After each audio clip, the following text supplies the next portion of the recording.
Are you ready? Always. All right. Welcome back to On Patrol. I am Windhurst Production, joined with, Fighting Kentuckian. and this is episode 20.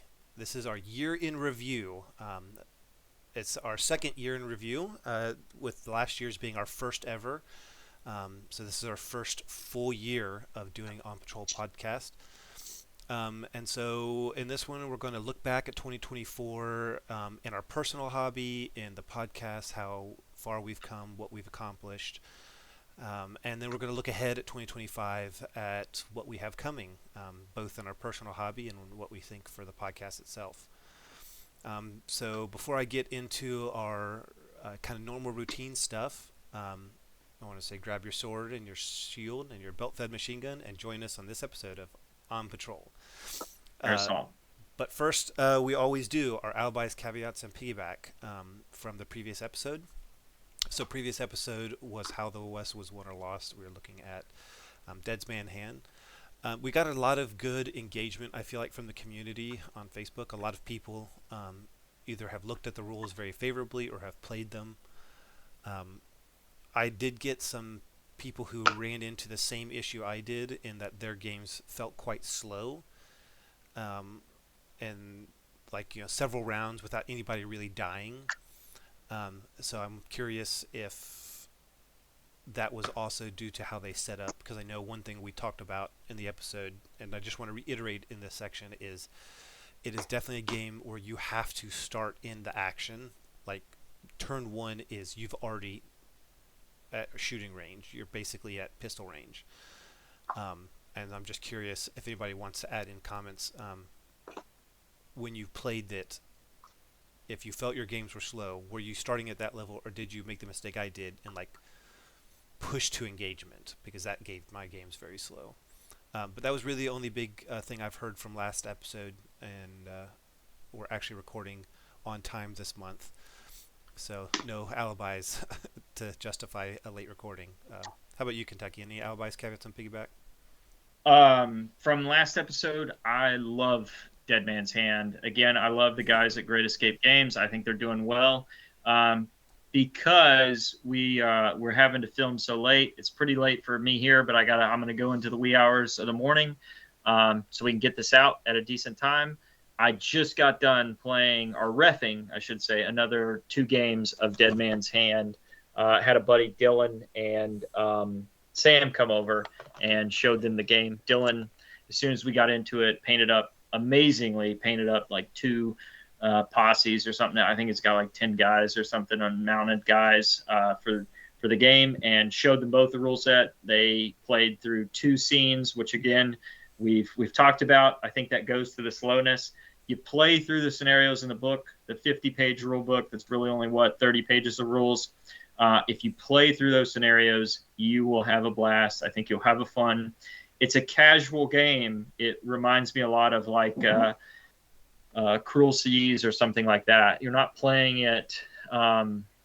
It's not going to be for those super competitive people. I think there's ways with the gangs to min-max some things and try that out. But it's played for fun and narrative, and I think it crushes that. I absolutely really love that game. One of the things that me and Windhurst have always talked about is we play a lot of rule sets, and we try out a lot of rule sets. We demo a lot of rule sets, and going through those, it's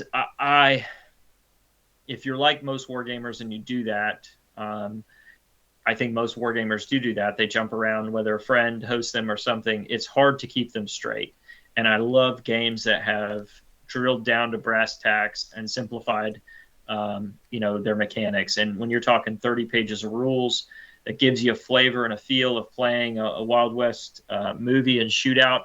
You just can't do any better than that. And I had a blast tonight reffing the game. It was really fun.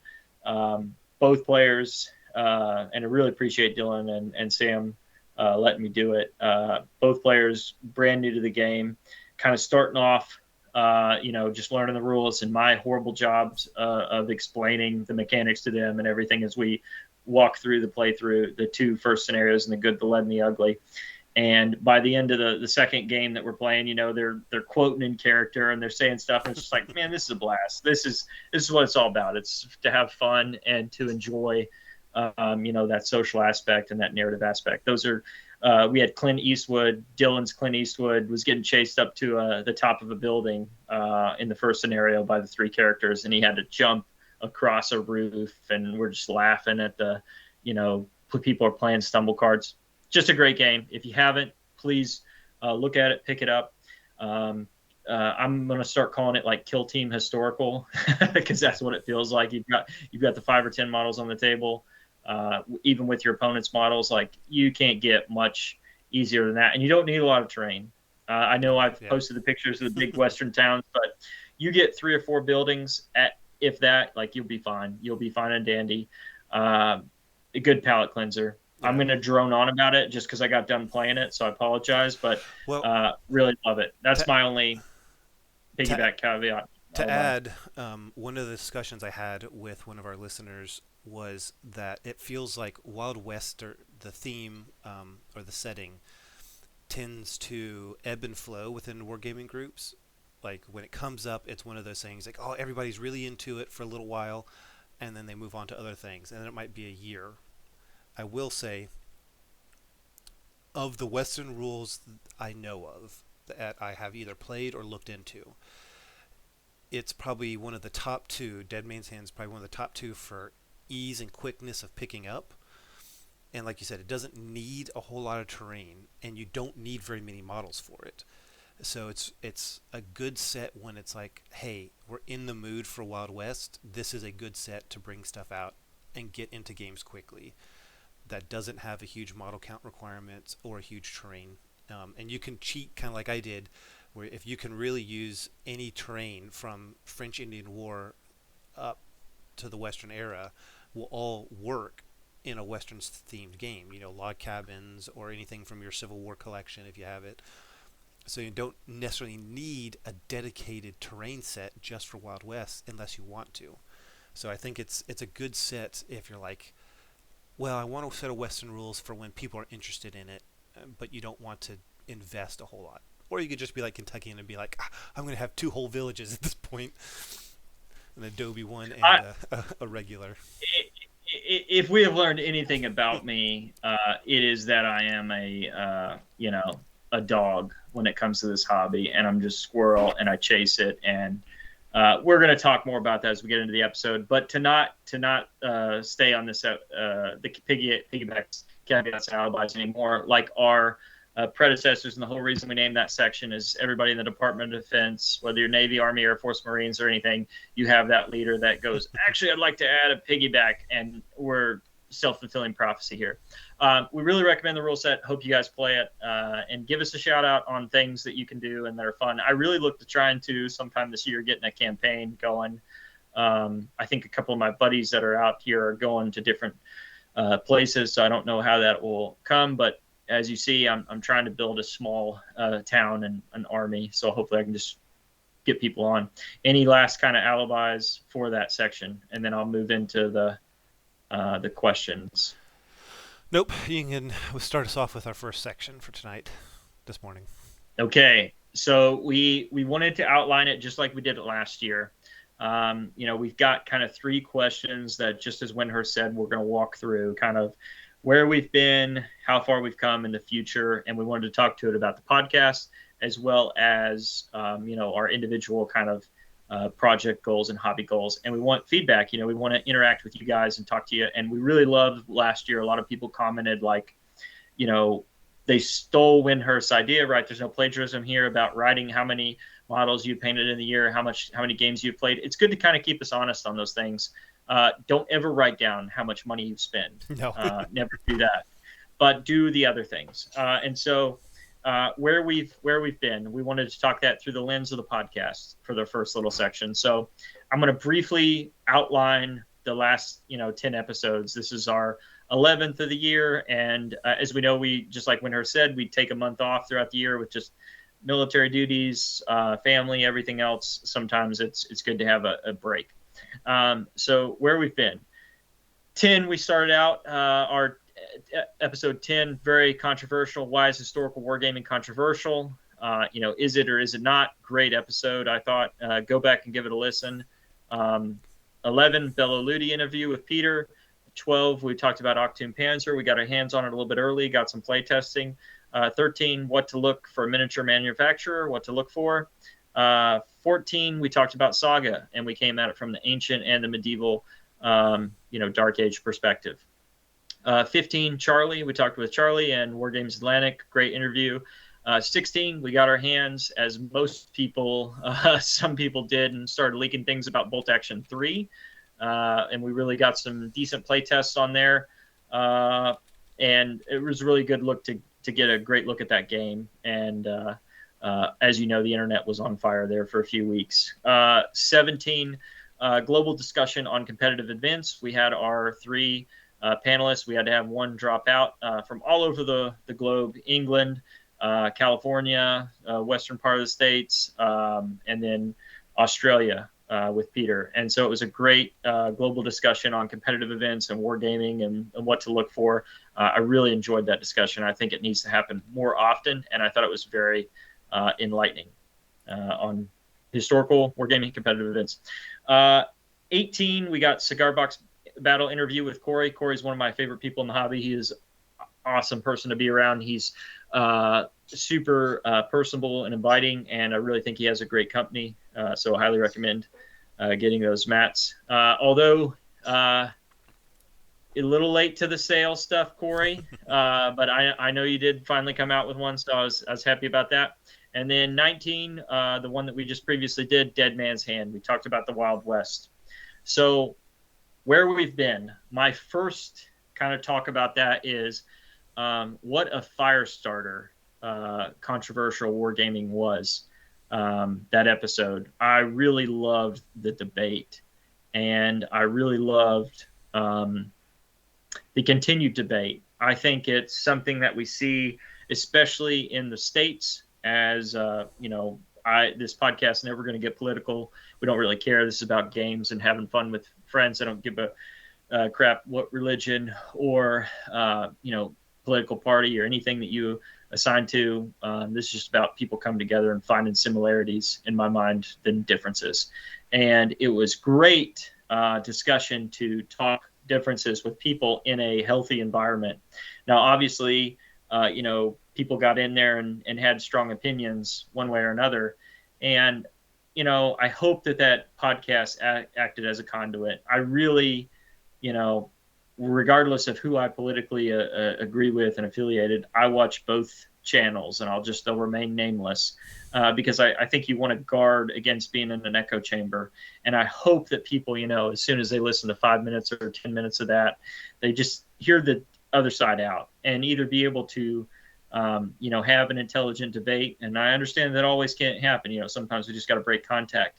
But if we're doing it through the guise of communication and discussion, and ideas are freely flowing back and forth with different opinions, I think it's great. I think that's the art form of what sentient, intelligent human beings can do and produce. And so I thought it was really good discussion. I think it's very timely, and I think it keeps being timely. I just saw somebody post yesterday on the Bolt Action page about what do people think about putting SS markings on their Germans. And some people I think are just doing it to try to get views and or to get comments. I don't know. I think Windhurst, we stand by this. When we talked about that episode, that wasn't the goal. The goal was we think it's something that needed to be discussed. And again, we wanted to get all of the opinions out there in the matter. And we tried to, as we walked through that, the sanctity of human life, units and those being demonstrated, grotesque and gore being demonstrated on the table, like what we thought about each one of those. And I think we tied it up in a nice little bow about, everybody does have their limit. I think if you go back, the conclusion ultimately to that episode is, you should play the game that you having fun with, and that should be your limit. But there's a way in which this is a social hobby, and we should respect other people's views, if we can, right? Big caveat to that.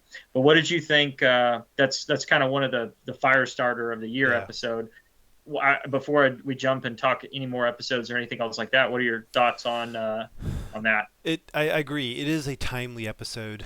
I mean, just this month I posted the episode again, a link, because I had posted the videos or the pictures of my boys who had painted some German tanks, and someone made the comment. There's always that one person who's like, I don't really feel comfortable that we're promoting the Nazis and their equipment.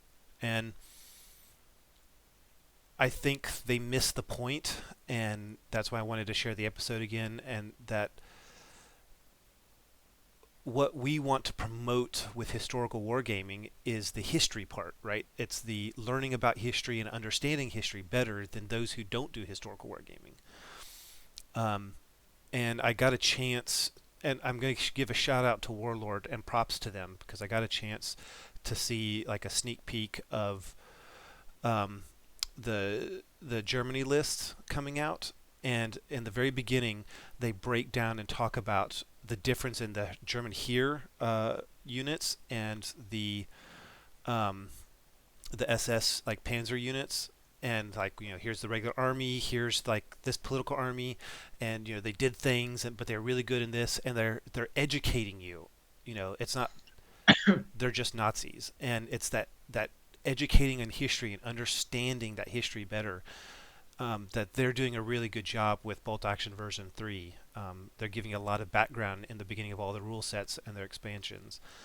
And I think that's what makes historical wargaming so great, is that you can understand the history of things better and be more educated. And that's something I do with my boys. Not long after they finish that, we watch Schindler's List for the first time with my boys, and I can have that Well, conversation with my eldest, who's 10. It's like, listen, this is some terrible things that happen in history, and when we play games and we represent this faction, this is what we represent, or this is not what we're representing. We're saying like, yes, they have really cool equipment.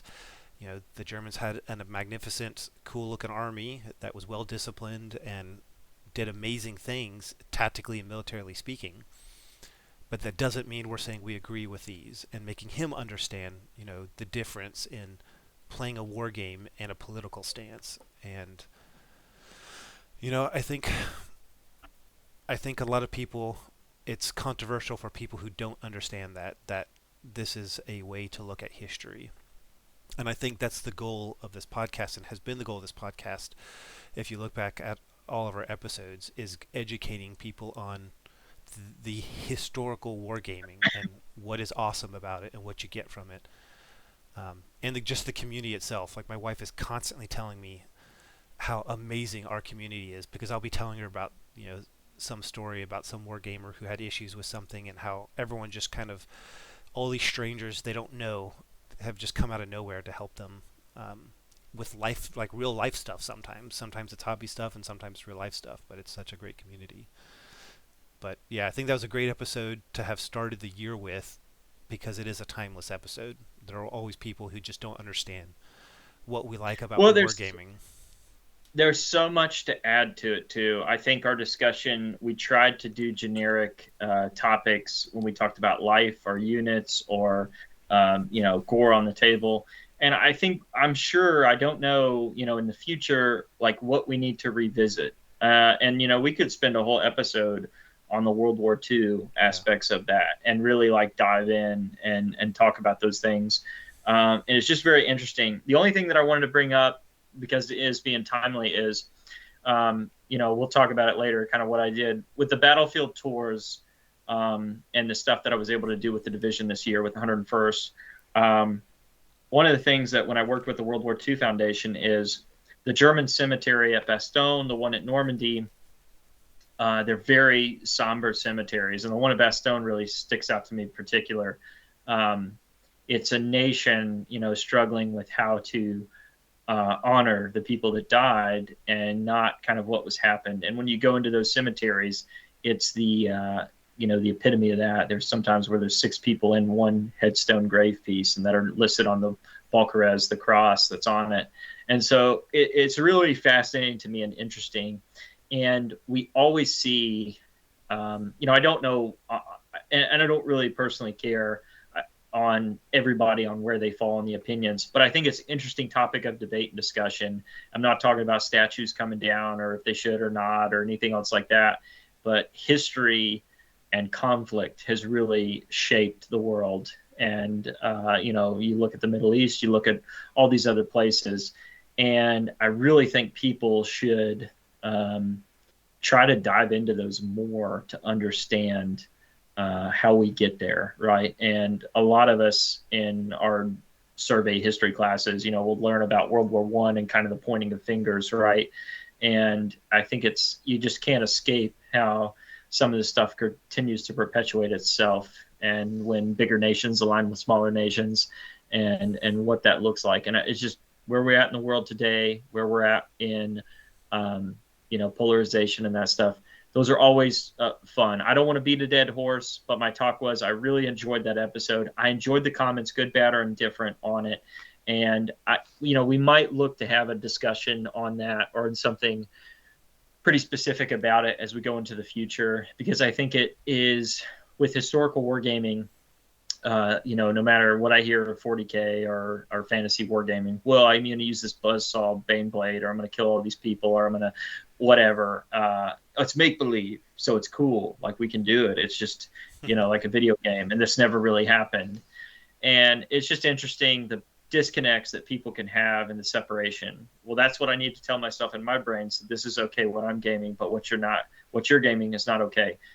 Lively debate. I don't know. I think a future episode, and might be showing my cards here, but I think we get into similar like what we had with competitive events. You might see me and Windhurst bring people from different walks into this, and that's something that could further the discussion more. So that'd be interesting.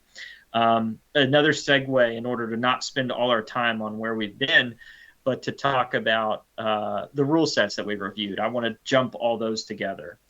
So the biggest ones is kind of looking out is Octoon Panzer, Saga, Bolt Action version 3, and Dead Man's Hand. And we're trying to keep an outline for how we do the episodes throughout the year. So it looks like we got about one a quarter, which is what we were shooting for in rule set reviews.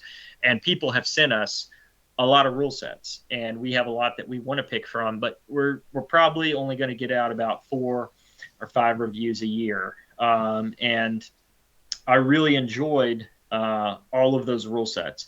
And you see us, I would say, if anything, the 3 of the 4, I would say 4 of the 4, to be honest, are skirmish rule sets. And it was a lot of fun. And we picked rule sets that were pretty easy to get into, stuff that we had passions for, and stuff that we thought was kind of on fire. I enjoyed all 4 of the games. I've talked a little bit about the criticisms in those episodes. Please go back and review them. But I thought it was really a lot of fun.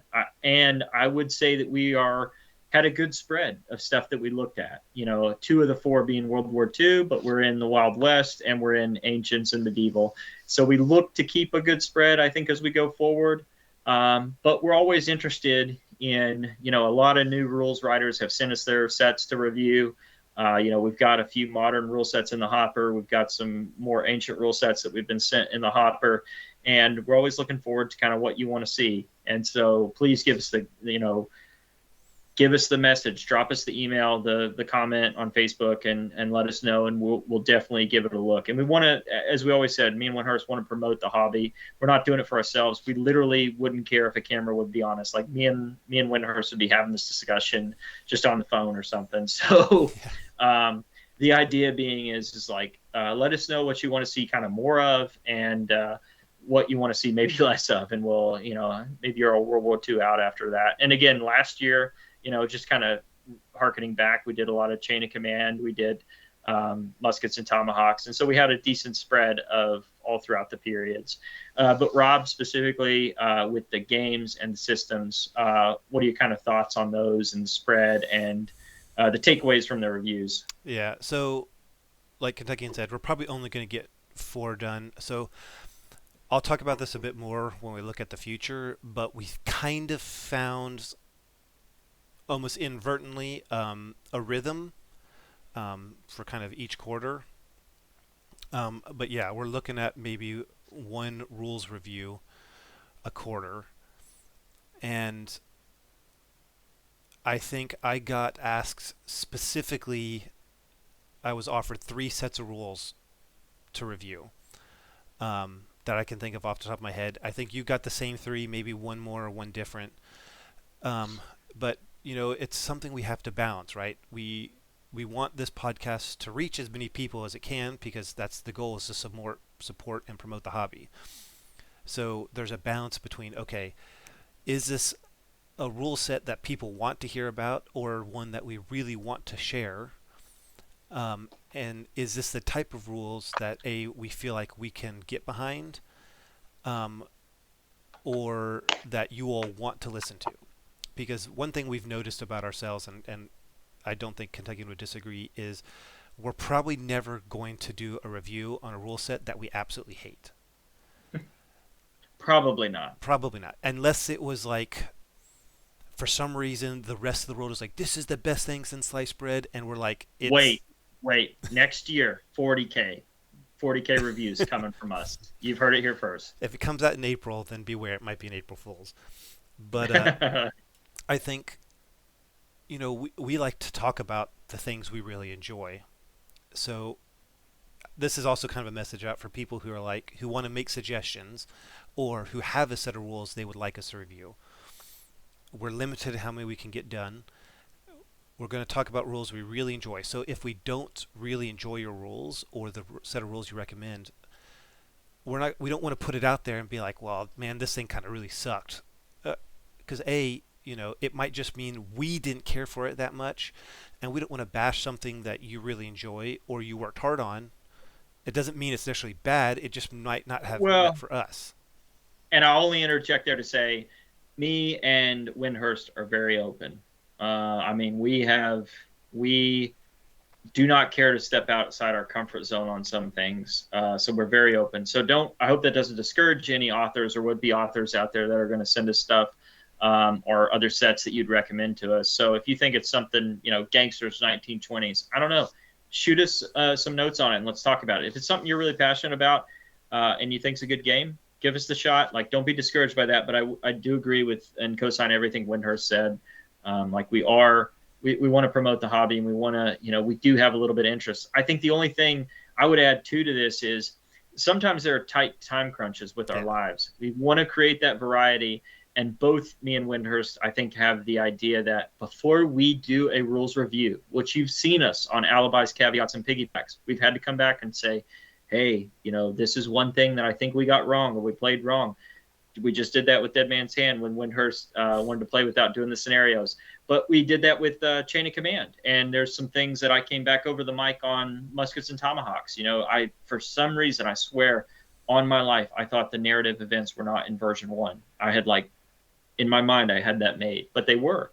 And so we do a decent amount of research and we try to refine these things, and sometimes we're talking just a few weeks, read it from cover to cover, get a dozen games in, and get, some notes on it and make sure that it's good. And we're trying to play those not just solo, but we're trying to play those against people, whether it be family that we coax into it or whoever it be. And so that's been fun, I will say, to be flexible and to have this podcast to make us push us to new hobby bounds where it's gotten me and you, I think, out of our comfort zone to some degree on games we've played and hey, get this in this amount of time. That's been for the listener or viewer, it's been fun. I've appreciated the pressure, but it is pressure, I will say that, on getting all that in. I will say one thing I've noticed we didn't do this year is we haven't done a rules comparison.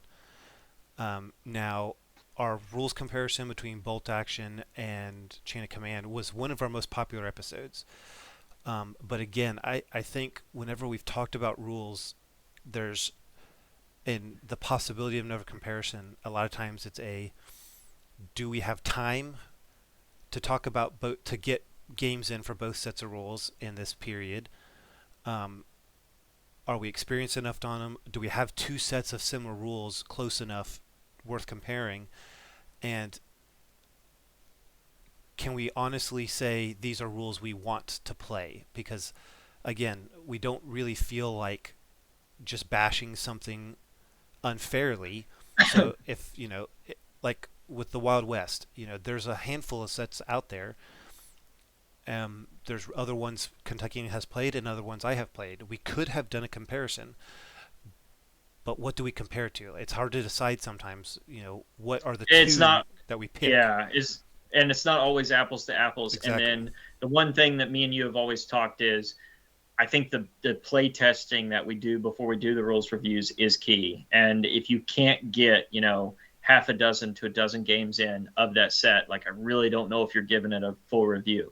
Because normally 2 or 3 games, you've already got your presuppositions about how you think the game should play, or maybe you've gotten tagged like in Chain of Command on a double phase or something, and you're just like, oh, this is crap, when you're not giving it its credence. There's no game system is perfect. Big surprise, right? No game system is perfect, and sometimes those proclivities or intricacies can come out in some of the tests. And we think with a dozen between the two of us, 2 dozen play tests, and me and Windhurst really referring notes allows us to kind of be that. Okay, we're even kill now. We've got enough civs out there that we get the gist of the game, what the author has placed priority on, and those things. It's been a lot of fun.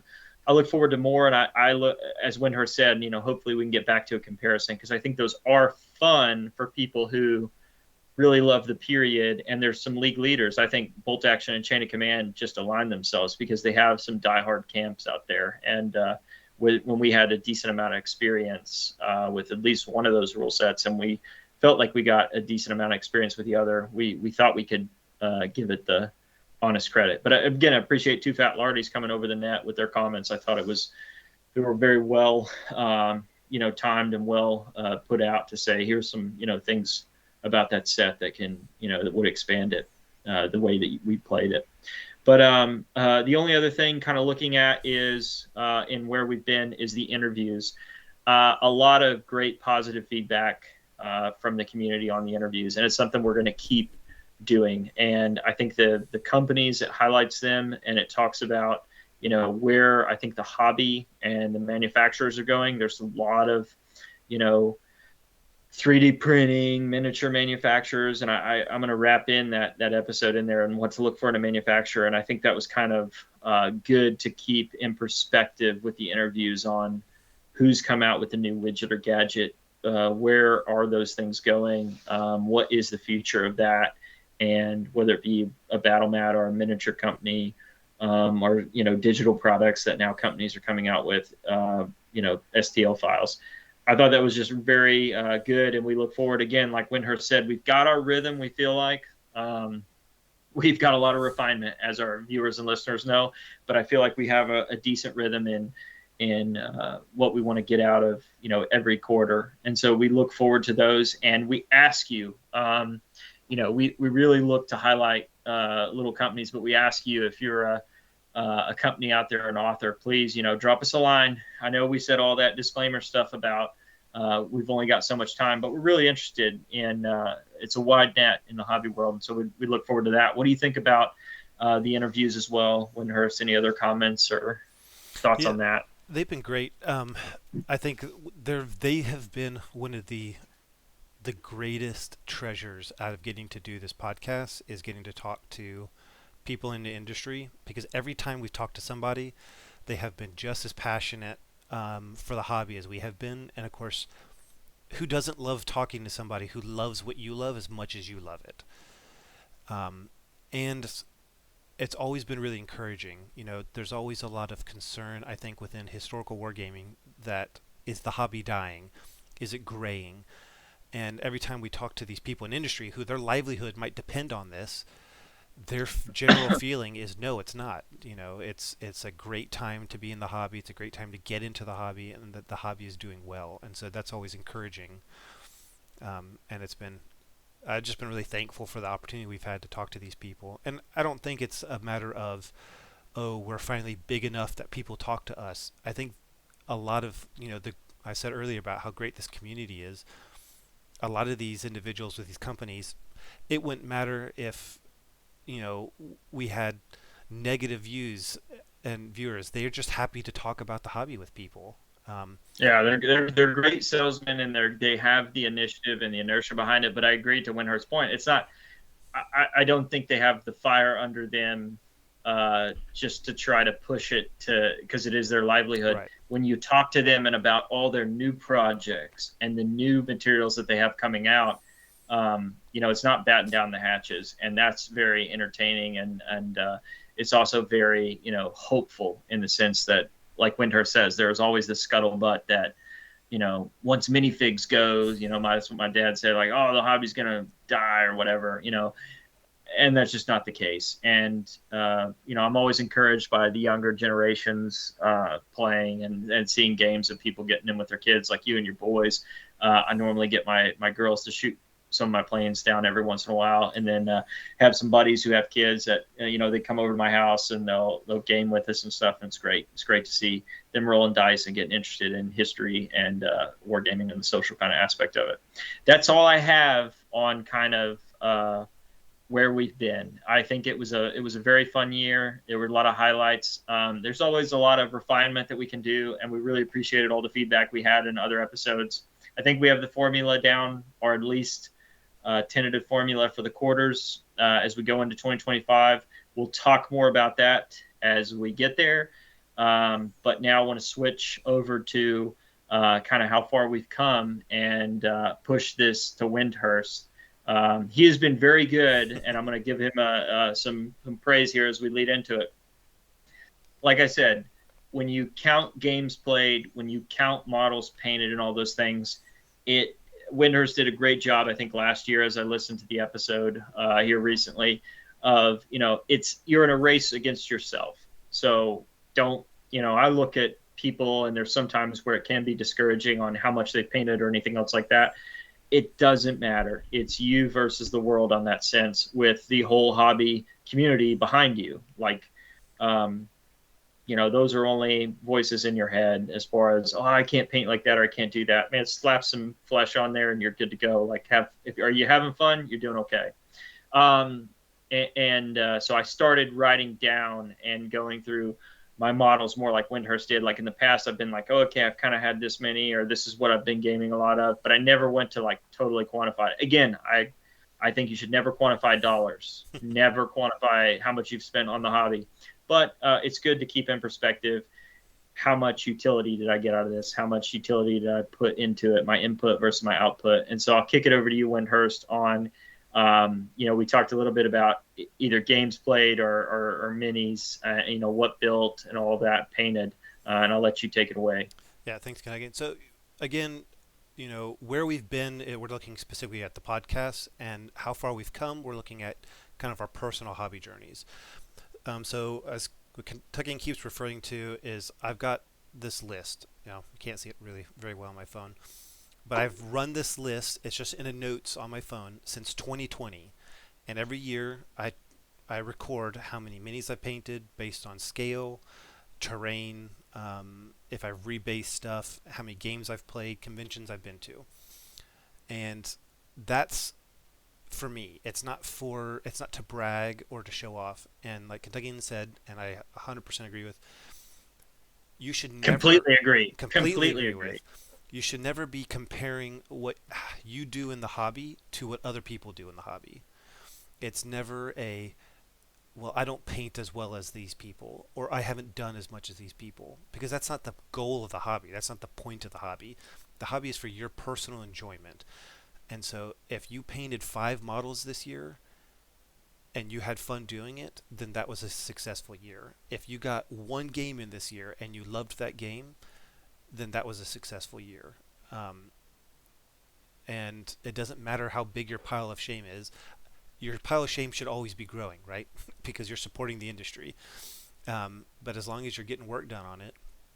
And so Kentuckian said he started to do that some, and I've even been starting to track it for my boys, so I can tell them like this is how much you've done. So starting off looking at how many games we've played.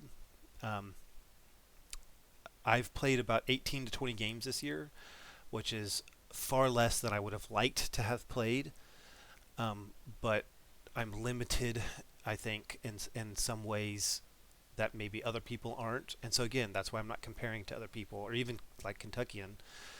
Uh, his ability maybe to get more games than me is different situations. Like my big limiting factor is space. I don't have a space in my home to really get games in or even to store my stuff in a way where I can effectively and officially get it out and get games set up and played. But that's just a situation I'm in. So I've enjoyed all those games I've gotten in. What Um, did you play the most of this year? the most, I wrote it by game of what I played. yeah, I don't normally break mine down by game. I think man, that's a tough one. I think it's kind of been a pretty even spread because like I did like 2 or 3 games in usually a minimum of each time we do a rules review. So that's been all over the place, right? World War Two, probably I guess World War Octane Two then. Panzer. Yeah, Yeah. if it's World War Octane Two, Panzer version 3. Yeah, that's probably a dozen of your games right there. So yeah, and I think it was this year I got the big World War Two game in 2 day event. I mean, so it was 2 days Battle Group. That's right. Yeah. of battle That group, should be like 5 games. That should count as like 5 games. You're counting it as one game. maybe So two because there's 2 days. Um, yeah, but and then I've gotten a lot of games in, modern games in, as I do rules testing for the one I'm writing. I would say you've got to be over 18 games with all I know the demos that you've been running. You might be thinking of sessions even, and you're probably getting like 2 or 3 games and all the So umpiring, the I games that don't you've done. I don't count games I run if I'm not a player in it. Same, same. And I just wrote that down here as a note to me because we just got those 2 games of Yeah. Dead Man's Hand, and I'm like, that doesn't really count because I'm refing. Yeah, so I've gotten about 18 games played and about 5 or 6 games run, either in the play testing or in the demos, or even just running games for my kids and their friends sometimes. Because I'm involved in it, but I'm not a player, so I count those separately. But how about you? So if I'm looking total Oof. games played and games run, I'm probably sitting at 25, we'll say, for the Okay, year. okay. I have my handy dandy Windhurst list. Um, 29 games of Bolt Action version 2, which is Wow. dead and gone. 16 games of Bolt Action version 3. 13 games of Dead Man's Hand. 12 games of Octoon Panzer. 11 games of Saga Age of Hannibal. It was like 10, and I played 2 against John Purtle after we did the reviews. 8 games of Hail Caesar, Biblical Punic Wars, and Imperial versus Roman. 4 games of Blood Red Skies, all against my daughters that beat the piss out of me. Would love to get more Blood Red Skies in. 2 games of Muskets and Tomahawks against John, and one against John and one against my wife in January, long time ago. And then 1 game of Bello Ludi against Peter in the Netherlands. And I didn't count all the games I refed. And that was with the only thing I would add to it is luckily it's a good thing about albums, and social media is great, but I love creating the albums. One, because I love hyping the narrative. It gets me hyped. I don't really, again, if I didn't have a Facebook friend in the world, I would still do it because it encourages me. But please give me feedback and stuff on that if you guys like seeing it. I used to really write long narratives for like stupid games and like try to address like, oh, he steadied his rifle. And I still go back to that sometimes because it's fun. I enjoy it as fun. I might be a super nerd probably, but it was fun. I played in 3 bolt action events. I played in NashCon, got second. I played in the Pat Museum over the summer, got second place. And then I played in the Fall Brawl, my last Bolt Action 2 event, and got the Golden MG42. So ended on a high note, got first there. The Bolt Action League, I didn't, we ended with like 24 league participants, and I refed a lot of games. I wouldn't say hundreds, but I refed a lot of games, and especially those 250 games that play quick. And I hosted the league and hosted really one event this year, the last battle, where we had like 18 people. And we're getting ready to have another event in February. So keep first version 3 event here. So keep the lookout on for that. But really, just like you said, it's a product of your environment. And there's going to be a time, unfortunately, the best and worst things about our job that me and Windhurst have talked about are you get to see, you get to travel and you get to move around. Sometimes for our hobby, that is very rewarding and very, sometimes it can be putting you out on an island. And so Windhurst, unfortunately, even though he's in the Mecca and he's gone to a lot of great shows and he's gone a lot of traveling, in Malta and everything he's done this year, uh, he's just not near that local club that games on the same days he's off. So Yeah. it's that's a little bit of a sourness with the honey of being in England. But I really enjoyed a lot of the games, played the full spectrum of games over the years, and it's been a lot of fun. The only thing that I'll add into, because we're talking about how far we've come, is um, really was dead set on Napoleonics, and I know we're not getting. I'll save that We'll for save that for painting. minis, yeah. I'll save that for minis. So But I want to I'll ask kick it you, back. Send it. how many events have you run? If you count the league, Yes, I I would. host the game. I host the game days once a month, and we started the league in February, and we ended in like August, and so I wouldn't really count those as events because sometimes you only have four Well, people to so six. let's say Sometimes the whole league counts as one because you helped organize and run the league. So uh, tournaments, it leagues. would be like somewhere in between. I only had the really one big tournament this year with all the traveling I did, the last battle with version 2.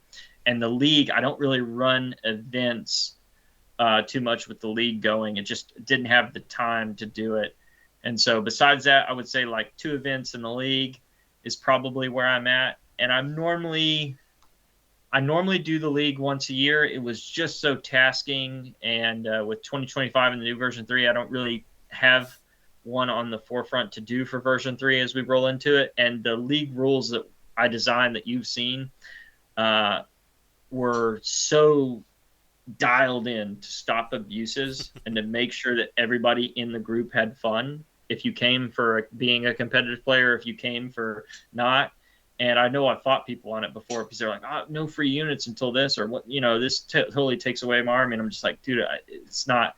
I've played this over a decade. That league format has been existed for over a decade, and it was so refined that I don't think I could have improved on that. And as we go into version 3, I don't really, I'm letting the audience and listeners know I'm in process of developing a version 3 like slow grow league starter, but it's going to take a minute to get there. Hopefully by the end of 2025, I have some thing that I can share with everybody. But I would say 3 if you count all of the little events and those things. I did not, because of Market Garden and everything else. I normally host the Thanksgiving. I did not do that this year. Just was not in the cards, as family and travel and everything conflicted. And as our kids get older, that might be something that comes up. I'm normally good for a handful of events a year in a league. We'll see. Yeah. Unfortunately, there was a casualty that came up, but that's what I would consider myself at. How many conventions did you attend this year? Ooh, wrote that down. Great question. So only one, and NashCon. NashCon was the only convention I attended. I normally go to about 2 conventions. I used to love to say I went to Historicon every year since I was 4. I can't really say that since law school. I haven't been back to Historicon since like 2018. And that's sad because that was I think I went one of the last fall-ins or Cold Wars I went to was maybe 20s, in the early 2020s. Um, Probably before COVID. So I don't 2019, somewhere in there. But with my move coming up, headed to Virginia next year, late next year, I look forward to kind of getting to some of those East Coast conventions and get back into that scene, because it's so great to spur conventions to see other people and how Yeah. they're doing it and the tricks and tips, and then you get it's the same thing as we talked about when you're starting a new project. The episodes that we did on in the first year about what gets your inertia, and conventions really does that for me. I know you went to, that was the one good thing. Yes, I was going Maybe to I got say. you on games, but you've got the conventions. All I've, the conventions, what did you go to? I've been to 5 conventions, and that's the nice thing because because England really is, let's be honest, the mecca of wargaming. it's like every club, it seems like, runs their own convention during the year. So there's, and that's anything from a 1 day event to a 2 day event usually. So I think I did 5 conventions, and I'll say 4 events where either I was demoing like the modern war game I'm working. So maybe it wasn't a wargaming convention, but it was something like I took a wargame to show it off. So 5 wargaming conventions, and then 4 other events where I was showcasing a wargame. So that's been really good this year. I've got to do a lot of that, which I really enjoy. And I agree. For me, it's really motivating going and seeing other tables and seeing all the vendors, and running into players I know and getting to meet up and be like, oh, what are you buying this year? What are you doing? You got to meet Peter from Beludi in his home area. I unfortunately missed out on that, but I got to see him at Salute, which was really cool. So that's been really good for this year. So moving to minis painted.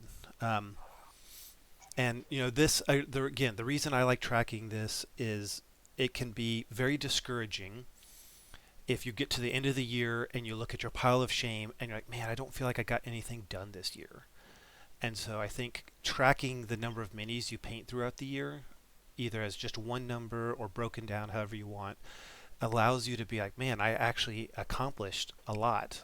And so for me this year, I got 2,312 models painted. What? Oh, the But epic. yeah, 783 of those were epic. For the listener, my face like literally it smelled sour milk. I was like, "What is he on cocaine? And Drug test this I man." will say I pad my numbers slightly in the sense that cavalry count as two. I count the horse as separate because I hate painting horses, and it's You're already cheating with epic, and you're gonna give yourself the horse too. All right, if I Roger if that. I paint the Roger that. horse, horse and rider count as two. So No, you've adjust been those crushing numbers. it. You've been crushing it. I really love the stuff that you posted about the um, colors that you're using and then the reference pictures that you're using. I'm trying to do that a little bit more now. I did it with my one-on-one project, but I loved that in the sense that people ask you, and again, we've agreed there's no plagiarism in the hobby, and I use it as a reference. I think that's the whole reason I come up with albums on my Facebook page is I go back to look at, hey, what did I use? And I haven't taken pictures of colored models, Like the paint color. the paint Yeah. colors that I've been using, and I always say I'm going to get better at that, and I still am abysmal. But more power to the people that do that. It's great to use the reference pictures and show those pictures and add them to the albums. When I do it, it's normally for selfish reasons, but I look forward to when I finally dive into Epic that I can steal a lot of the colors you've used. Yeah. So the mass majority of what I painted, over half, has been epic, and then 20 mil. I painted a huge amount of 20 mil stuff for the Air Force, which you want to talk about What are motivation. numbers on minis and buildings? I know you did a lot of buildings. You did a lot of vehicles. What are your numbers on those? So 122 20 mil miniatures, maybe a quarter for myself. So when I wanted to pitch the project, I had to, because I left my 20 mil collection in the States because a couple years ago my entire box of modern 20 mil got stolen, and so I lost the whole I think your project. wife. I think your wife threw those out. I'm kidding. I know your wife is very supportive of the hobby. Yeah, I'm just kidding. and they were in a box that she had bought me, which was really disappointing. A nice carrying case, but yeah, I through the outreach of the community, I had replenished the bare models for them, but none of them were painted before I PCS'd here, so I just left them in storage. So I bought and painted a bunch of stuff so I could demo the project to leadership, and then when they bought off on it, I bought a whole had the Air Force bought a whole bunch of stuff that I painted up, and it was like 122 models and like over 100 elements of terrain, scatter or buildings. So you want to talk about motivation? Is somebody saying like, all right, you have to do this now, and there's a deadline. So talk about getting stuff painted. So that's been the largest number of stuff painted is Epic and 20 mil. Um, how about you? What's been the breakdown look like for you? I'm only going to add it in here with the buildings first, because one of the projects that really took up a good part of a month and was a had to burn through it was the Carentan, Lieutenant Colonel Cole's charge. The whole reason that I was able to do those events is it was uncovered my love of history and my knowledge of it, which then spurred deeper diving and knowledge of it to brief on the material. Was create this scene, create the causeway and the bridge on the north side of Carentan, where Lieutenant Colonel Cole led his famous bayonet charge, and that took a solid month. I was in the field when I was kind of tasked to do that, and it took a solid month to do it. And it was 4 Luan boards that I added to a pre-existing mat, and it still was never at the stage I wanted it to be, but everybody really enjoyed it and thought I'd put a lot of effort into it. I have the album on my Facebook if anybody wants to go look at it. I tried to get everything I could in those 3 to 3.5 weeks I had before we left for Normandy to make it as historically accurate down to the topography pictures in 1944 and everything with the flooded fields. And it really worked out. And Warlord, another shout out to them, chipped in with sending a bridge to recreate the bridge and everything that they did in that. So that was a good solid month of a terrain project, which I still paint the minis for. Going back to minis, I want to keep echoing back to our last year-end review, and it's funny to show I think the split of where we thought we were going to be. And one of the things that I was still fired up about at the end this time last year was Napoleonics. We'd started playing Age of Eagles with Dave Clapper here. Really was like, man, I have all these models. Like, I have all the epics, anything that Warlord offers, I have it in my closet, and I was really fired up about it. And 365 days later, almost to the day, I have yet to open a box of it. So it's very funny to say, like, you have these grand plans and you don't go and get them. And so as an accountability thing, and for those who are listening and viewing, like, you always have these things like, hey, I want to build this, I want to design this, I want to do this. It's okay. Sometimes it doesn't work out. Small bites of the apple, take the projects as they come and go, and then life has other plans. But the one thing that I did reference from last year was I said, man, I'm at the 101st. I'm assigned to this division. I've painted up 101st Bolt Action Army before. I've done it, an Airfix Army I've painted. And I was like, it would be a shame if I left here without painting, a platoon. And then the League was just the great propellant in my mind to get that project going. And so I ended with 131 Screaming Eagles and 2 Jeeps. And so mission accomplished, at least on one end, right? George Bush lands on the carrier, and I can at least say mission accomplished with the 101st that I set out to do. 192 gulls complete. I got 64 waiting in the wings. Gulls are super hard. A lot of skin obviously is easy, but the clothes, I'm trying to come up with the speed and that does it justice for a historical accuracy or whatever that means. And 24 cavalry waiting in the wings. I've got a decent start on a handful of gunfighters. Still have 24 is what I'm hoping to get out of this year in the next few days. I'm taking some with me as I travel with the family. So before the year ends, I hope to get, maybe 12 totally finished. Assembly, I wanted to kind of mention that here because that's taken up a decent amount of time here in the final fourth quarter of the year. 2 old foreground buildings I got finished earlier in the year as we were going through the League. I still have a dozen when they did the going out of business sale that I still haven't put together. I assembled, looks like about 8 Sarissa Western buildings and stuff. As soon as me and Windhurst got started on this and I wanted to have the Wild West town, I was so fired up. And when we go back to the old episodes, if you look into, what's the motivation and getting it on the table, I look forward to doing a lot of spray painting in January and just slapping some paint on that stuff to really get that going. And not to mention the four buildings from War Games Atlantic. Well, not War Games Atlantic. Great Escape Games and Dead Man's Hand that I built. 48 Sam Nights.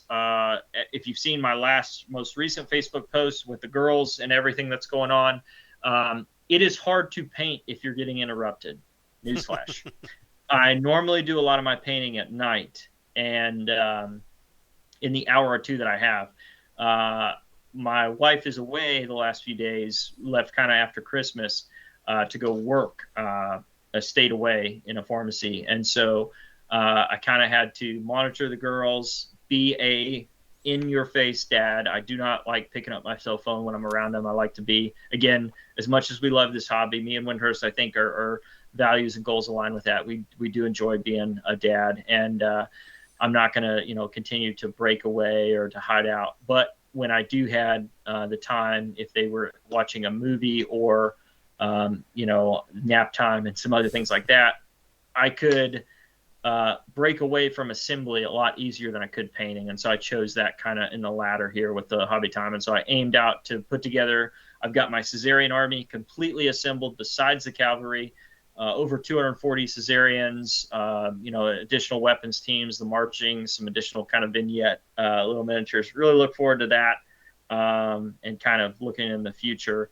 I want to bring that back to you because I think, you didn't talk too much assembly on there, No. but I know you've done a decent amount. Oh, and I have it on my note right here. So I wanted to hold us accountable. I obviously fell really short on the Napoleonic goal, and then I had like a delusion of grandeur about shakos and bayonets in 28 millimeter because we were such on a muskets and tomahawks push at the end of the year.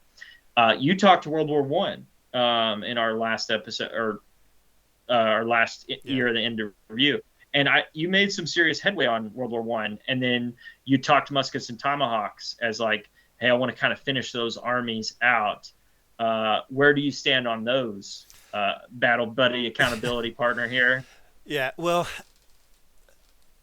I'm going to save those because I want to dedicate some time after we talked about what we've done, what we've not done that we've planned on. Okay. So we can go because there's been a lot that we haven't done, both of us haven't done that we That's talked correct. about. So, but to answer your first question, I didn't track assembly this year, and I would caveat it's a great thing to do if you like Kentuckian does, and like I normally do when I'm working on a new army, is I like to assemble the entire army.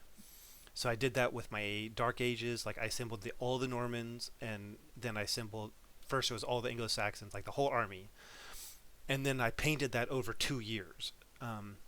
I think that's great to do, but know yourself. If you're the kind of person who's like, I'm going to assemble all this army, and then you're going to be like staring at how much of it's not painted, that's probably going to do more harm to your motivation than good.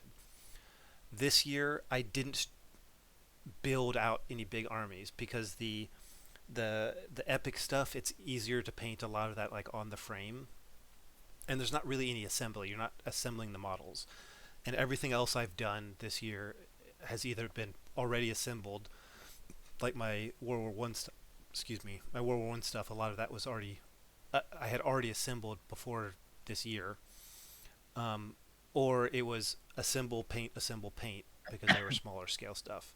But it is a good thing to track if it doesn't affect you negatively. If it's like, hey, I'm going to build out this whole army, because that's still hobby time. That's time you spent doing the hobby.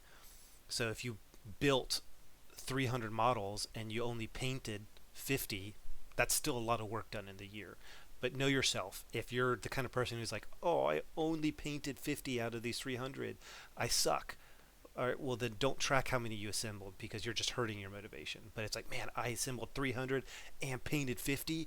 I'm killing it. Then track it.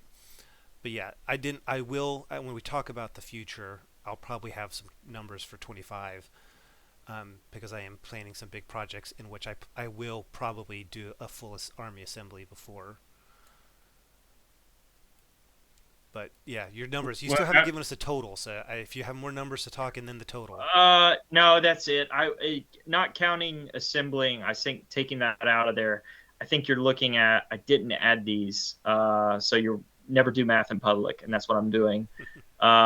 It's looking at around 250 painted is what I'm at, which is pretty small for my what when we talked to last year's episode, we were talking like 600, right? Could you do two armies? One of the things that I mentioned last year was like I'd like to get two classical armies done in this year. And if you say the Romans and Carthaginians were kind of like they were wrapped up at the end of last year, they were done. Added the really only thing I've added on my Punic kind of project was the Gauls, and it's a rather large army. But I think when you put that with the 101st, you're still right now. I'm about 100. I'm a little bit less than 100 miniatures away from the Gauls being completed, and so it would have been around 300 to 400, and that's kind of where in the vein I think I was pie in the sky with 600. But you add the 101st, 150 miniatures to it, that takes a lot away. I would say the one thing, like we always have to rationalize, right? Yeah. You'll see everybody do it. Like, why did I fall short? I think the op tempo obviously was something I didn't expect last year, and the terrain project that was a month long obviously chewed away into that, but it led to something that is fantastic, and it led to my ability to be at the three locations in Europe that the 101st was at, and doing the historical component to that. And the reason I asked to come here was my love and passion for Old Abe and everything that this unit had achieved and done had did in World War II. And I couldn't have ever fathomed that when we were talking this in December. And so it has to be made a point that when you take a lot of the guys in different units wanted to joke about me about like you spent more in DTS defense travel than my whole battalion has this year by going away. I cannot, there's a lot of Kentucky sayings that are not kosher for the radio for me to say, but just luck to get as lucky as I have and to be as fortunate to help tell the story of the division and to the command group, to the soldiers that attended, and to the civilians, the World War II veterans that I was able to, and the relationships I've made with the individuals in the Netherlands and Bastogne in Belgium and in Normandy. Denis, who writes, is probably one of the leader historians in and around Carentan, has been amazing. And when you take a month out for that terrain project, and you take, I would say it's 3 weeks in Normandy, 2 weeks in Belgium, week and a half, 2 weeks in Bastogne. And how You many take weeks another, in the field? yeah, another 30 days in the field. So you take like another 2.5 to 3 months out of that. I'm okay with those numbers. I'm not where I wanted to be, but given the life circumstances and the amazing opportunity that was, please, if you haven't, look on my Facebook posts and those albums and everything. That was just an amazing time. And even, it's funny. It's insult to injury that I went to all those locations, and you had been to Waterloo before, so I was talking a lot with you about, hey, I've got to make this pilgrimage. I'm here in Belgium. When I was near Market Garden, even over Bastogne, I was just so close, and I was like, I got to go down there. And if that didn't spur the epic getting started, and again, I was there for a different reason. It was just funny that was kind of a kick about, hey, when are you going to do your Napoleonics? So that's where I was at. I would say on numbers, not where I want to be, but it has to be said that the opportunities and everything else got in the way of those numbers pretty substantially. So one thing I'll say with the way Kentucky and I have tracked, so Kentuckian has broken down his numbers by project. Is that correct? Yeah. Yeah. So I broke mine down by scale, and n- neither one's necessarily more right or wrong than the No, other. well, all of mine, I can't break it down in scale. Exactly. I'll be 28. But that's, I think, an important distinction because, Yeah, yeah. and that's why I break mine down because, like, I only got 88 28 millimeter models painted this year. Which, if I were to say, if that was all I got done, that's, you know, and I was like, well, I got 783 epic. All right, well, 10 epic probably take as much effort as one 28 millimeter model. Maybe even a whole base of 20 epic is like the amount of effort and time to do a really nice one single 28 millimeter model. So when we say these numbers or you track your own numbers, that's another like thing to keep in mind is the scale. You know, you can do a whole lot of smaller scale stuff maybe than the bigger scale. So I even break down buildings. I break down, so mine, it's like I got 28, 20, 15 epic, others just kind of catch all for other stuff. Rebasing, because I think that's an important metric if you rebase armies, because that's a lot of work you're doing, so it's important to track. Buildings and large terrain, scatter and small terrain, vehicles, mechs or big monsters, any like one single big thing. Like I had 28 vehicles this year, and and like the Kentucky was saying, terrain, all these big elements are worth tracking, I think, because that's a big time sink. Building out a terrain table, building buildings and painting them. The amount of time and effort you spend in one of those could have been who knows how many X number of models painted. So don't get discouraged based on numbers. That's why I like to break down on what I have done, because then I can be like, okay, maybe my numbers aren't as high last year as the year before, but I did a lot of big stuff. I did a big bunch of Yeah. buildings and terrain and vehicles. The only thing I would add to this is Windhurst and I like to. I have taken some of his ideas for this stuff to keep me accountable. Again, this is my only comment, and I'm ready to move on. Is this is a hobby, and this is something that is supposed to be a release, a pastime, a recreational activity. And if accountability to that degree, if you want to paint one model throughout the year and you're like, oh, I'm not going to track, this is creating more anxiety. It does. I have to be honest with it. It does to some degree. It helps keep me focused, but it's a fine line between taking a hobby and whatever it is, video games, whatever you do, and trying to kind of fine tooth comb it can create to where like, okay, is this taking too much time? Do I need to be doing other things? Is this, so I mean, keep that in perspective. Everybody's walk is going to be different in this world. We are giving you two of, our variations on kind of the same way on how we work, but I be mindful and I really look forward to any comments about, ways people track their hobby, if they even do. If they're like, sometimes I paint 10 models, I never take accountability, and the next year I paint a 2,000 man army. So really look forward to kind of that. But it's a different walk, and I like how Windhurst even put like, here's how he tracks it to how he can keep a little bit better accountability. It helps him keep in perspective where the time is at, so we can get things done, so we can play games Yeah. on the table.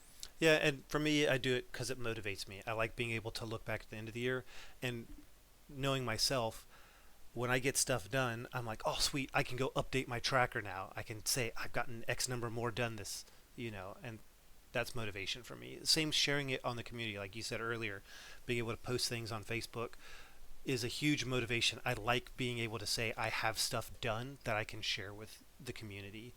I love getting the feedback. I love hearing people like, I posted the picture of the World War I armored car, and people were like, I couldn't remember where it was from, where I had bought it, or some of the history on it, and like the community was real quick to be like, oh, I think it's from this company, or oh, actually here's the history on that actual vehicle, and all that stuff motivates me to do more.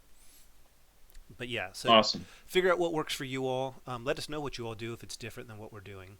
So the last I want to kind of talk about this last year, Kentucky and already kind of asked me and talked a little bit, but what we have not gotten done that we thought we would have or we wanted to. Um, so at the beginning of the year, for me, I wanted to do Epic. I made that clear, and then I had planned on finishing off the World War I and the French and Indian War armies. I decided of those two to start with the World War I. So I've gotten a lot done on the Epic, not as much as I would have liked, but a lot.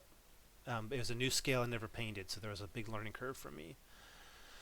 The World War I think I got an MG team done, about 10 infantry and an armored train painted up. And then the Air Force React took off. And that has derailed all of my other projects. I mean, pretty much to the point where I've the two main things I've done is that and the Epic. And I think having done the fundraiser for the Epic is what helped motivate me to keep working on it, because like I made a commitment to the community and to those who donated money for the MS UK that I will paint this stuff, and that helped me stay motivated on it, and be like, okay, I have to keep working on this stuff. But yeah, a lot of my hobby time has been taken over by doing this development for the Air Force, and so I didn't touch any French Indian War stuff other than adding to the collection. And then World War One stuff. Other than at that point, like if you go back and look at my pictures, like World War One, World War One, World War One, then it just stops and it's silence. And this one was already painted. I just put a wash on it because I was putting washes on the boys' tanks, and I was like, well, I might as well give it a wash finally. So yeah, I did not. I got a lot more painted this year than I normally get painted, um, numbers wise. But it's fairly isolated in my spread. I don't think I had to paint any Dark Age stuff for the games we did. I didn't have to paint any additional World War II stuff for the games we played. I painted a little bit for the Wild West game, but yeah, it's been fairly focused on those two projects. How about you, No, Christopher? that's no. I've already talked about Epic falling flat for me. I think um, the one things where never what's that old saying, like the wolf inside you, out of the good and evil, right? The Yeah, one that lives is the one that you feed. And so it's the same thing with projects, right? You have to feed them. We have these, I won't call them delusions of grandeur. I think they're good motivating things at the end of the year, and as you try to like put some type of, we did a whole podcast on SMART goals, and it's good to keep us in perspective that, you know unfortunately or fortunately, things have to change. And so you do the specific SMART goals out of, how you're going to move your project forward. I wouldn't change anything over the last year. You always want to get more done. There were a few projects that I knew would be maybe a bridge too far, good reference to get to. But, the Napoleonics never took off for me in 2024 like I thought it was going to. I'm very happy that the resurgence came back in the Wild West. Uh, Muskets and Tomahawks never really got the additional traction that I wanted to get in that in 2024. However, I'm very happy that the 101 project came to fruition that I had mentioned from this time last year that I was able. Why I'm really happy that the 101 project came to fruition, and it's just great. It's a good tip of the cap to being here, to having that history kind of unlock for me and everything else like that. My only goal last year was to get two classical kind of ancient armies out from my, I would say, classical antiquity, Punic War project. I really only got one out, and at that, it was a bigger one, obviously the Gauls, but I'm really happy with the kind of production I'm doing on those and everything else. So I don't want to beat a dead horse. We've talked about those and too much on ourselves probably, but it's good for everybody to hear, what we've been able to accomplish or fall short of in 2024, and how we kind of keep ourselves accountable. Looking to the future, I want to shift to kind of where we're going in our own projects right now. I really am January. We both have big moves this summer, and I don't know what that's going to look like for the podcast, but we have a plan in place, and we have a schedule that we've said we're going to do with quarters, and we've got tentative stuff set up for next year to kind of get rolling, and make sure that it's seamless in the summer. And as we know, we drop off for a month. It might be, during that move cycle, that's probably going to be the month that takes the axe.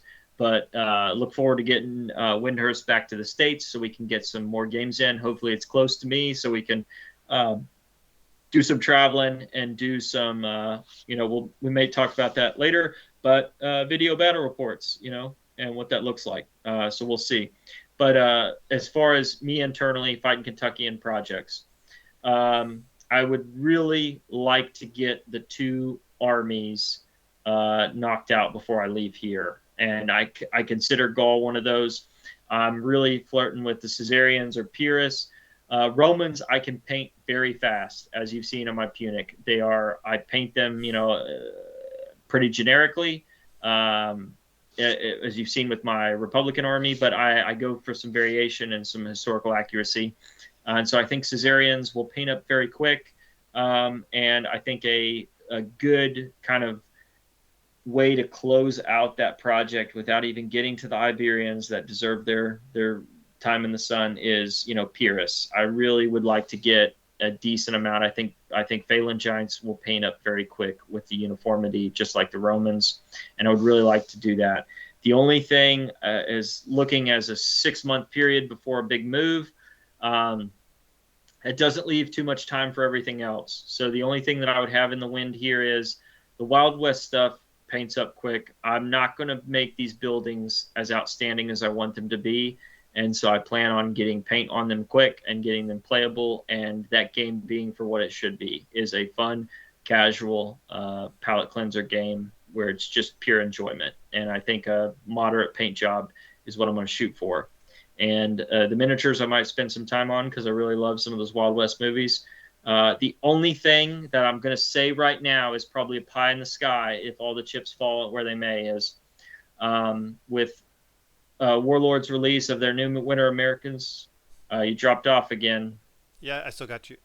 I still got you. Okay, we're technical difficulties. Cyber attack. The only thing that I would say is a pie in the sky is I really think it would be cool to kind of extend the 101 project and paint a platoon for Market Garden in the green uniforms, and paint a platoon of Winter Americans at Bastogne, 101st at Bastogne. So I could say I painted the 101st through the duration of the war while stationed at the division. That would be about 60 models. I would have those platoons pretty stripped. I'm not nowhere near 113 models or 100 and whatever 30 like I did for Normandy 101, but something that would give me a good kind of tip of the cap. I think that is good enough to get me through a good 6 month plus period. So we'll see where I stand. But as I'm poised to look into 2025, that's where I'm looking.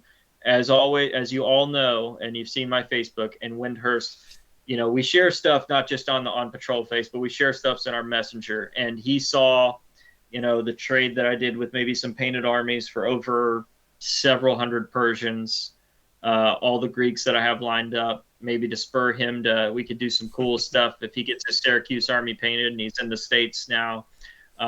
Those are out there. I'd like to look at those, maybe get them assembled and started before I do the move. So hopefully in the early fall, maybe get some paint on some of those models, but we'll see. I enjoy the hobby, and I'm not gonna do it to where it's a job, but I will keep my kind of smart goals towards my immediate targets right now. Windhurst, with all his talk for everything he's done with the AF React kit, I pulled out my modern 28s. I started looking at what it would take to paint those up to get them ready. Bela Ludi and Peter's rule set being released, and wanting to kind of jump in on that. We'll just see. I look forward to it. But as far as like outlining some hard projects, really like to get some 2 classical armies added to it, and the 6 month mark, maybe get started on some 101 different theater of World War II project, and that's kind of where I'll leave it, so I'm not eating my foot on Epic Napoleonics again. What about you, Windhurst? Yeah, so the PCS is giving me a lot of hobby anxiety because it's, from overseas. I'm going all the way back from the UK to I don't know where in the US, and I won't know exactly where until probably February, beginning of February. And so I'm really hesitant to start projects that I don't have good storage and transportation options for. Um, so with that, I probably won't start any new projects.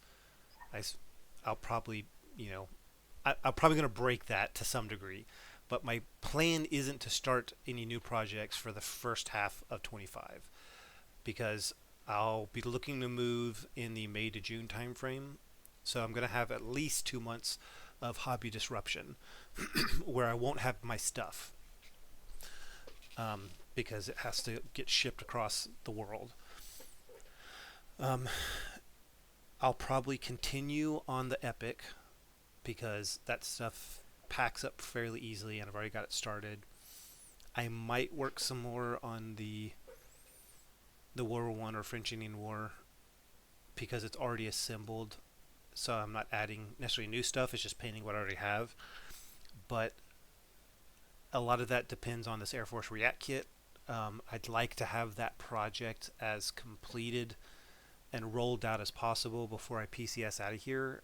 That because I'm in a situation where I have leeway in my current assignment to work on something like this, and I don't know if I'll have that at my next assignment. So I don't know how much time I can dedicate to making sure this war game training tool can get implemented and survive in the greater Air Force and the DoD once I'm at my next station.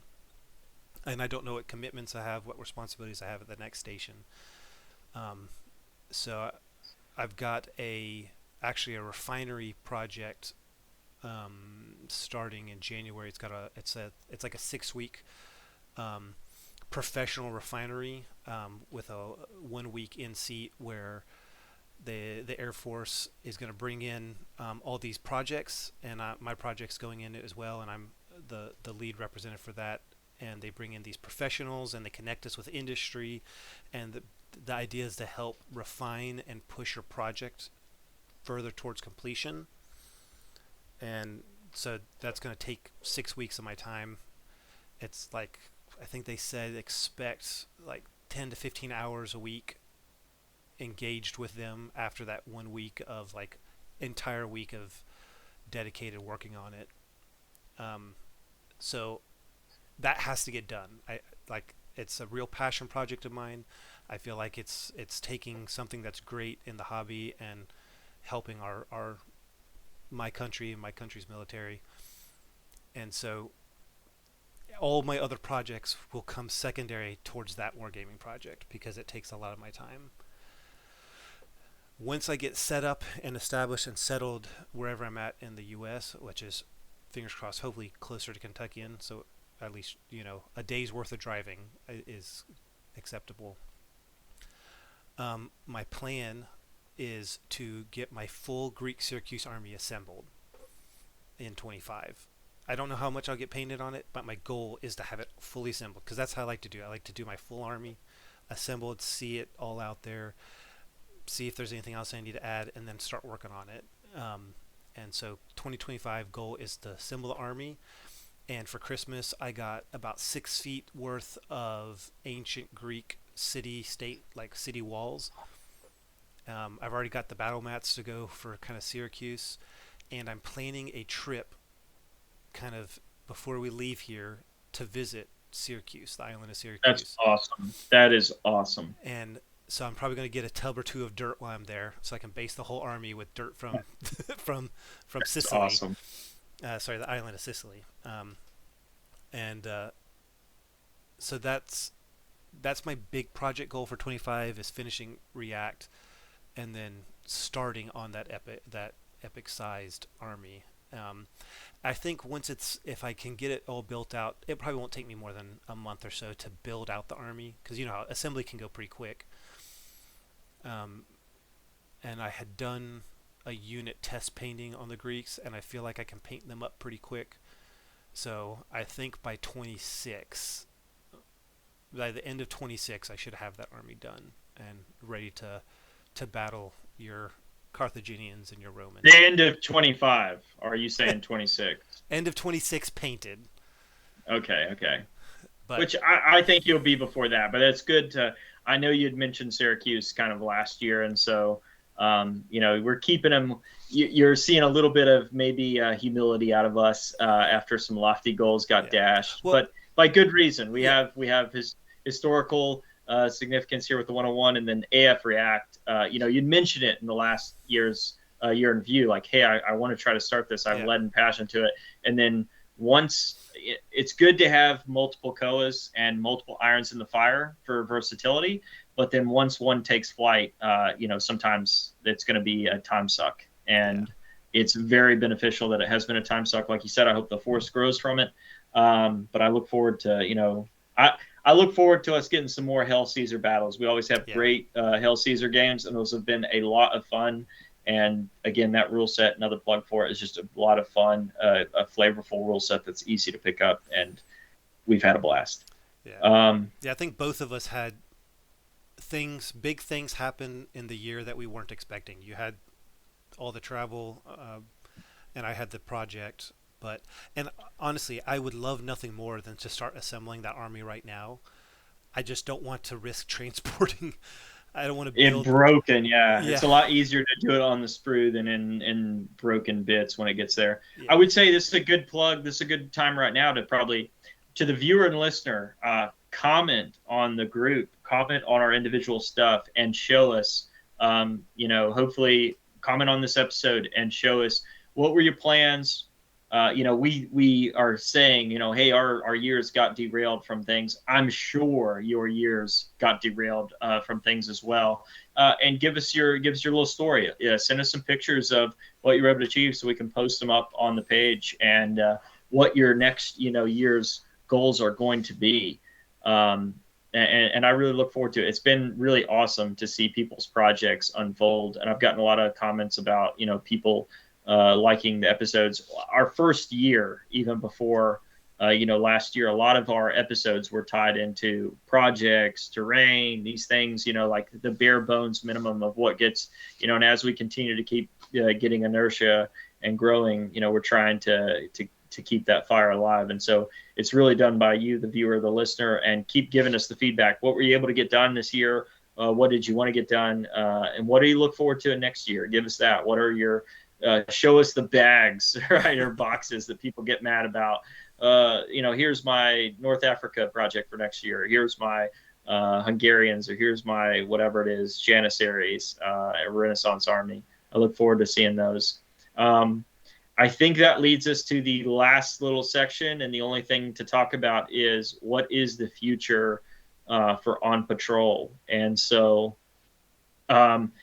we last year I wanted to, re-listening to our old episodes and talking about, we knew that interviews were coming, we knew that video was coming, we kind of have developed and grown that.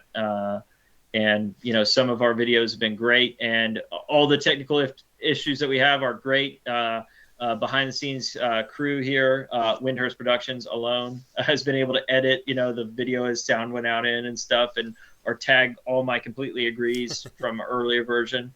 But we look forward to, we're always expanding, we're always trying to come up with that. One of the things we talked about was the podcast battle report. I just don't know what's in the future for that. We're kind of more interested in seeing on where I think Windhurst ends up, so we can see, I think, video battle reports, and was our goal last year in our what would you call that, marathon of gaming in like 72 hours yeah, that we did. The hour, I mean, out of the 3 days that we were around each other, we gamed like 90% of the time. yeah. So hopefully we're in a place where we can get some video battle reports for some of the rule sets that you want to see, and put our at least swag on it, I'll say, to make it more interesting and see what you want to do. I will say we've talked campaigns. We've talked, adding a component about, both me and Windhurst have played campaigns. We've played group campaigns and all of those things, and multi-day battles. And we thought it would be interesting to do that from a perspective of an online community. And I don't know what that looks like, and I don't really want to steal any thunder for stuff that we've got percolating. And I know Windhurst is he's really shared this idea a lot, so I don't want to steal any of those things with me. But I look forward to seeing if we can work something out in that sense. That would be my only kind of thoughts on where On Patrol is going to head for the future. Same regular kind of broadcasting stuff that you've seen. I think we're in our rhythm now of rules reviews, interviews, and those things. what do you think, Windhurst, about the future of On Patrol? Yeah, I think we're going to start expanding. I think we would like to expand to more than just the quote unquote podcast episodes. So if we are closer and we can get games in, I don't think battle reports would replace like our sit down kind of podcast talks. But we have a YouTube channel. It would be a good avenue to do actual battle reports of games in addition to you know, a rules review. And then like now on our channel we have a playlist with games we played from that rules, so you can actually go see it. Um, we've got, I think, the On Patrol group right now, I think, is at 777 members. The last, like I looked like a day or two ago. That's a lot of people, and we get a lot of great engagement from the community. And so I keep kind of pitching ideas to Kentuckian about ways we can get the community involved in some way, like maybe some campaign where it's like we're generals and we're using some map board, and then we reach out to the community to actually do the battles for us and send them back to us, and we do some ourselves. I like the idea of engaging you all more, the community, and I think that's something we both love, is this community and engaging with you all. And so another way you all can help us right now is, like Kentucky said, we kind of got a good rhythm. Every quarter, we're probably going to do an interview. We're probably going to do a rules review or a review, a product, not necessarily a product review, but maybe a rules or something in the hobby a review of.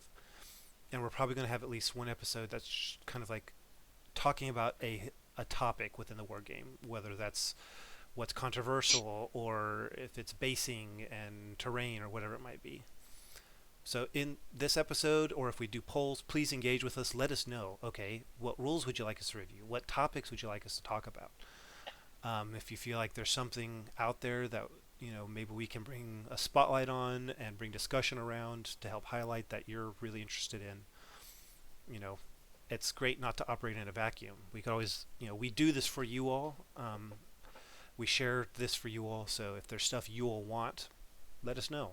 I think that would really help us in the future, is to make content for you all that you all want to hear and that we're passionate about putting together. So, yeah. No, my I guess closing thoughts would be our final kind of out. My and then I'll turn it back to you for your closing thoughts. My closing thought is it's been a great year. It's been a fantastic year. I cherish the time I have with Windhurst. It's always been awesome. It's been a lot of late nights, early mornings recording and talking to some amazing people. I really Windhurst was a big proponent on getting this podcast kind of off the ground and talking to me and dragging me along because I was so, it's been done and I don't know how well or, whatever we're doing. I think we lack some refinement, obviously, but I think me and Windhurst will be doing this to each other no matter what. And so we just asked you to come along. It's one of the things that we both think, I think are ingrained in us is the social aspect. Tonight, hosting 2 hours of Dead Man's Hand and gaming up here, and I never rolled the first dice, and I had a blast. And the social aspect of the hobby cannot be undersold. I love the historical research, and I love doing things in my own vacuum, in my solitude, in my fortress of solitude, right in this wargaming room. But it is so great to connect with people. It is so great to talk to people from all over the globe, and what we've done in the interviews. And maybe not done well, but we've done it. And I really look forward to continuing to this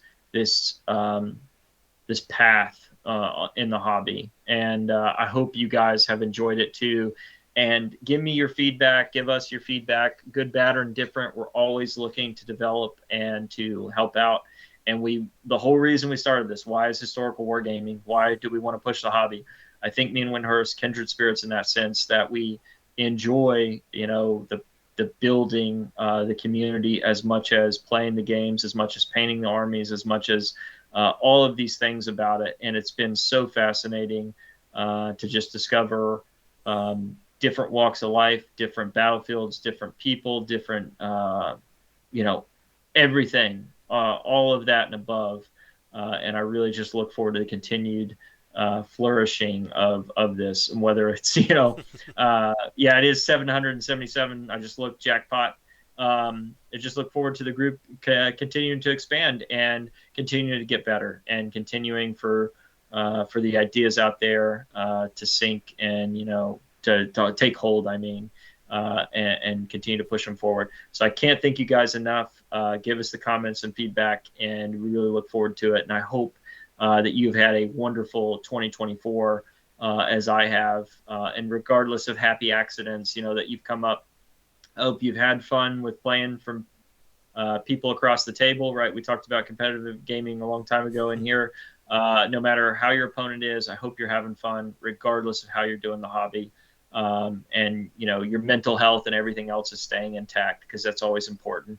And let us know all these thoughts and more. Post on the On Patrol Facebook page. Send us private messages, whatever. Look forward to the stories. Please post some pictures about what you're able to achieve in 2024 on there, and what you look forward to achieving in 2025, and what you'd like to see out of some of our content for the new year. And with all that, much love and appreciation to each and every one of you who are viewing or listening to this, and look forward to more games, hopefully with you guys, and painted models in 2025. And I'll turn it over to you, Windhurst.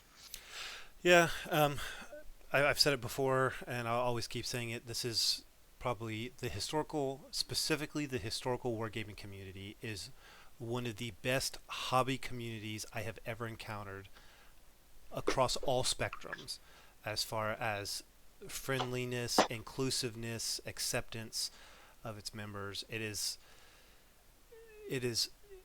I don't think we'd be doing this if the community wasn't as awesome as it is.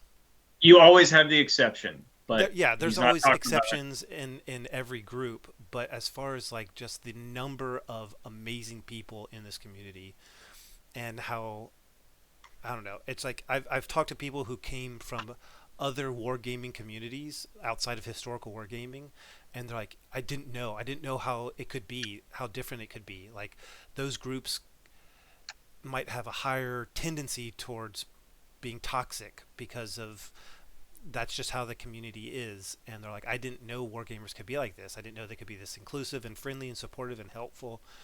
um, and I don't know, it's an amazing hobby that I love to be part of, and I love to serve through this podcast.